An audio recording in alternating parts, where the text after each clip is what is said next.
1971 সালে এক American এয়ারলাইনের flight take off করে এখন অল্প সময় হয়েছে। তো প্লেনের সবচেয়ে পিছে বসা এক প্যাসেঞ্জারে এক এয়ার হোস্টেসকে তার কাছে আসতে বলে আর হেসে হেসে এক চিঠি তার হাতে দিয়ে দিল। এই চিঠিতে শুধু অল্প একটু লেখা ছিল। এই চিঠির কারণে কেঁপে উঠল গোটা আমেরিকা। ও প্যাসেঞ্জার কে আর এফবিআই আজ পর্যন্ত তাকে জিন্দা বা মুর্দা খুঁজে পাচ্ছে না কেন? খুঁজে পাওয়া তো দূরের কথা, আমেরিকার সবচেয়ে পাওয়ারফুল ইন্টেলিজেন্স এজেন্সি গত 50 বছর থেকে এই প্যাসেঞ্জারের যাররা সমান তথ্য বের করতে পারলো না। আরএমএস বাংলায় আপনাদেরকে আরো একবার স্বাগতম। আমার সকল প্রিয়জন, এই আকর্ষণীয় ঘটনা 24শে নভেম্বর 1971 সালে পোর্টল্যান্ড এয়ারপোর্ট থেকে হয়েছিল। এক ব্যক্তি দেখতে বিজনেসম্যানের মতো, সে পোর্টল্যান্ড থেকে সিয়াটেলের টিকিট বুক করেছিল আর সোজা প্লেনের দিকেই যেতে লাগলো। তখন আমেরিকাতে ডোমেস্টিক ফ্লাইটের কোনো কিছুই চেক করা হতো না, না প্যাসেঞ্জারের সামান চেক করা হতো আর না তাদের আইডেন্টি চেক করা হতো। এটা নর্থ ওয়েস্ট অরেন্ট এয়ারলাইনের ফ্লাইট বোয়িং 727। এই ফ্লাইটে শুধু 45 মিনিটে পোর্টল্যান্ড থেকে সিয়াটেলে পৌঁছার কথা। সানগ্লাস লাগিয়ে এক ব্রিফ বক্স সাথে ড্যান কুপার নামে এক প্যাসেঞ্জার ভ্রমণ করার জন্য এই প্লেনে উঠে পড়লেন আর নিজের পছন্দের সবচেয়ে পিছনের সিটে গিয়ে বসে গেলেন। সে তার জন্য এক ড্রিঙ্ক অর্ডার করলেন আর সাথে এক সিগারেট জ্বালিয়ে নিলেন। এখন অবধি সব কিছু নর্মাল চলতেছে, কেননা ফ্লাইটে ধূমপান করা 70-এর দশকে এলাও ছিল। ঠিক 2:58 ফ্লাইট টেক অফ হয়ে গিয়েছে। টেক অফ হওয়ার সাথেই ড্যান কুপার পিছনে ঘুরলেন আর পাশে বসা এক এয়ার হোস্টেসকে হেসে হেসে একটি কাগজ হাতে দিয়ে দিলেন। এয়ার হোস্টেস, যার নাম ফ্লোরেন্স শফনার, সে যখন ও চিঠি পড়লেন তখন তার পায়ের নিচে থেকে জমিনই সরে গেল। Miss, I have a bomb here and I would like you to sit by me. Ma'am, আমার কাছে বম আছে আর আমি চাচ্ছি আপনি আমার পাশে এসে বসুন। ফ্লোরেন্স শফনার যখন ড্যান কুপারের পাশে এসে বসলেন তখন সে তার ব্রিফ বক্স খুলে, যেটাতে ডাইনোমাইটের 8 স্টিক, এক ডেটোনেটরও উপস্থিত, ইনশট প্লেন হাইজ্যাক হয়ে গিয়েছে। আর ড্যান কুপারের মোট 3টা ডিমান্ডস। তাকে 5টা বাজার আগেই $2 লাখ ক্যাশ আর 2 প্যারাশুট আর সিয়াটেলে এক রিফিউলিং এর জন্য ট্রাক উপস্থিত থাকতে হবে। নিজের ডিমান্ডসের শেষে সে ফ্লোরেন্স শফনারকে ডাইরেক্টলি এটাও বললেন যে কোনো ধরনের ভুল হলে আমি বম পাঠিয়ে দেব। ড্যান কুপারের পরে এই প্লেনে 35 প্যাসেঞ্জার ছিলেন। পিছনে প্লেনে হওয়া এই ঘটনার খবর তারা বিলকুল জানতো না। ফ্লোরেন্স শফনার ড্যান কুপারের ডিমান্ডস নিয়ে ককপিটে গেলেন আর ক্যাপ্টেনকে সব ঘটনার খবর বলে দিলেন। অন্য এক এয়ার হোস্টেস, যার নাম টিনা মাকলু, ও এখন এক ইন্টারকম নিয়ে ড্যান কুপারের পাশে এসে বসে গেলেন, যা পাইলট আর ড্যান কুপারের মাঝে বার্তা পৌঁছানোর কাজ করতেছেন। মনে রাখবেন, আমেরিকার ইতিহাসে হইতেছে এই প্রথম প্লেন হাইজ্যাক। এই জন্য লোকাল অথরিটি আর এফবিআই এর সিদ্ধান্ত নিলেন যে হাইজ্যাকারের সব ডিমান্ডস পুরা করা হোক। এটা স্পষ্ট যে অথরিটিসে জানতেন ড্যান কুপার তাদের কাছ থেকে পালিয়ে বেশি দূর যেতে পারবে না। প্লেন যে কিনা শুধু 45 মিনিটে সিয়াটেলে ল্যান্ডিং করার কথা, ও এখন সামনে 1 ঘন্টা 30 মিনিট অবধি এয়ারপোর্টের উপর ঘুরতে লাগলো। আর বাকি 35 প্যাসেঞ্জার, যা এই সব ঘটনার খবর বিলকুল তারা জানতো না। তাদেরকে বলা হলো অল্প একটু অসুবিধার কারণে ফ্লাইট ল্যান্ডিং করতে পারতেছে না। এই সময় সিয়াটেল ন্যাশনাল ব্যাংক থেকে $20 10,000 নোট একজুট করা হলো আর পাশে থাকা এক স্কাইডাইভার্স ক্লাব থেকে 2 প্যারাশুট অ্যারেঞ্জ করা হলো। 5:45 ফ্লাইটকে ল্যান্ডিং করানো হলো আর প্রতিশ্রুতি অনুযায়ী ড্যান কুপারকে টাকায় ভরা এক ব্যাগ আর 2 প্যারাশুট দেওয়া হলো। এর সাথেও রিফিউলিং করা হলো ফ্লাইটকে। নিজের চাহিদা পূর্ণ হওয়ার পর ড্যান কুপারে 35 প্যাসেঞ্জার আর 2 ফ্লাইট ক্রু মেম্বারকে প্লেন থেকে নামার অনুমতি দিলেন আর পাইলট 2 ক্রু মেম্বারকে ফ্লাইটে থাকার কথা বললেন। এই মুহূর্তে রাত হয়ে গিয়েছে আর ফ্লাইট আরো একবার টেক অফ করে নিল। ড্যান কুপার তার পাশে বসা টিনা মাকলু এর সাহায্যে পাইলটকে কিছু গুরুত্ব কথা বললেন। ড্যান কুপার চাইছেন যে ফ্লাইটের ল্যান্ডিং গিয়ার আর ফ্ল্যাপস খোলা থাকতে আর উচ্চতা 10,000 ফুট আর স্পিড 320 কিলোমিটার প্রতি ঘন্টা আর সোজা প্লেনকে মেক্সিকো শহরে নিয়ে যেতে। পাইলটে বাকি সব ডিমান্ডস পুরা করলেন, কিন্তু ফ্লাইটকে সোজা মেক্সিকো শহরে তেল কম হওয়ার কারণে নিয়ে যাওয়া একেবারেই অসম্ভব। অর্থাৎ পাইলটে ড্যান কুপারকে তেল ফ্লাইটে ভরার জন্য 2 অপশন দিলেন, রিনু অর্থাৎ ফিনিক্স। ড্যান কুপার রিনুতে রাজি হয়ে গেলেন। অন্যদিকে লোকাল আর ফেডারেল অথরিটি তারা নিজের কাজ করতেছেন, 2 ফাইটার জেট প্লেনের পিছনে পাঠিয়ে দিলেন, কিন্তু এত স্লো স্পিড মেনটেন করতে পারছিল না। এই জন্য তারা ফ্লাইটের চারিদিকে চক্কর লাগাতে শুরু করলেন।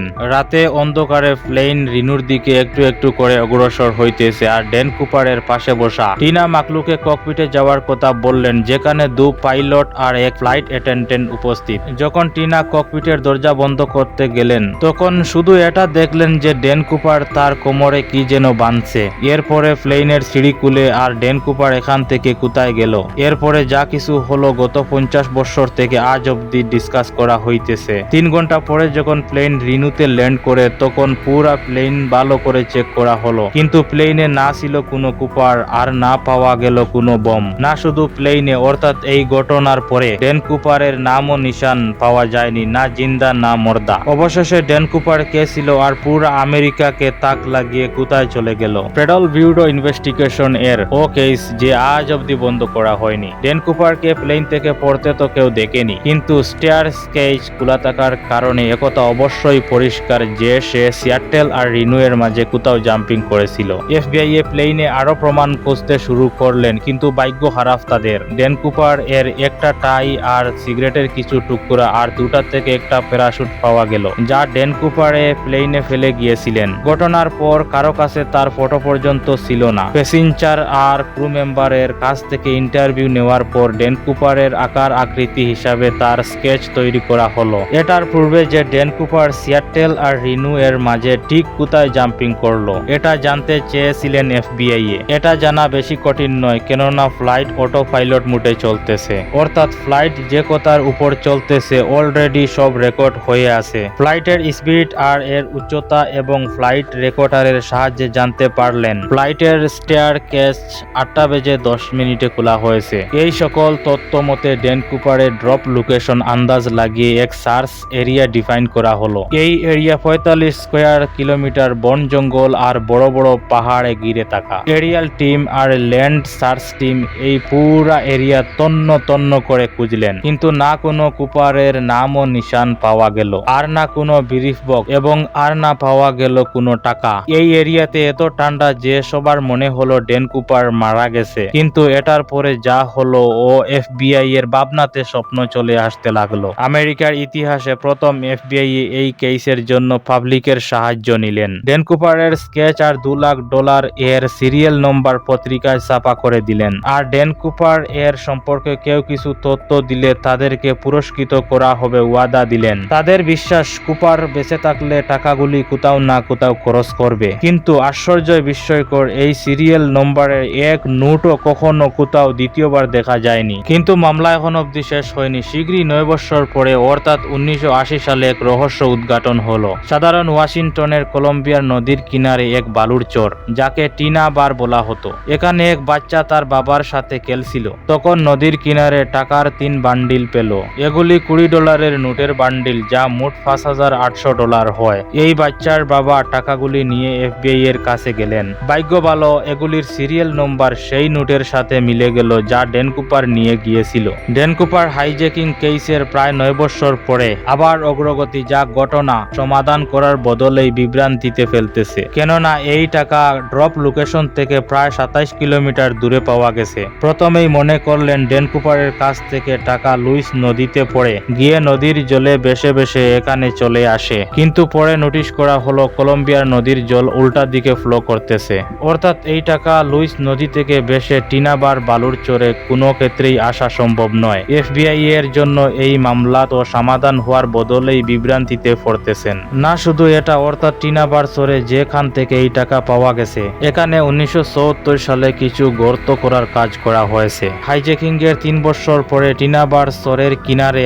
আরো এক্সট্রা চর বানানো হয়েছে, আর পেয়ে থাকা টাকা এই চরের মধ্যে পাওয়া গিয়েছে। এই নতুন তথ্য মতে এটা স্পষ্ট যে ড্যান কুপার আর না তার কোনো বন্ধু জেনে শুনেই টিনাবার চরে এসে 3 বছর পরে টাকাগুলিকে দাফন করেছিল এফবিআই রে বিভ্রান্তিতে ফেলার জন্য। এই কেস নিয়ে এফবিআই এ কুপার যেরকম দেখতে লোকদেরকে ইনভেস্টিগেশন করলেন, কিন্তু বিশেষ কিছু পাওয়া গেল না। কিছু থিওরি এটাও বলে যে কুপার সম্ভবত ট্রেন মিলিটারি কমান্ডো ছিল, কেননা যে প্যারাশুট নিজের সাথে নিয়ে গেলেন ও এক মিলিটারি প্যারাশুট ছিল। এটাকে ব্যবহার করা সহজ সেই প্যারাশুট থেকেও যেটা প্লেনে ফেলে গিয়েছিলেন কুপার। 1980 সালে $5,800 ক্যাশ ছাড়া আর 9,710 নোট দ্বিতীয়বার কোথাও পাওয়া যায়নি। প্রমাণ অনুসারে এফবিআই এর কাছে ড্যান কুপারের এই স্কেচ ছাড়া শুধু এই টিকেট, যেটাতে নিজেই নিজের নাম লিখেছিলেন কুপার। এই কেস এফবিআই রে গত 50 বছর থেকে প্রশ্নের মুখোমুখি করে দাঁড় করে রেখেছে। আজ অব্দি এফবিআই এর ওয়েবসাইটে এই কেসের সব ডিটেলস উপস্থিত আছে,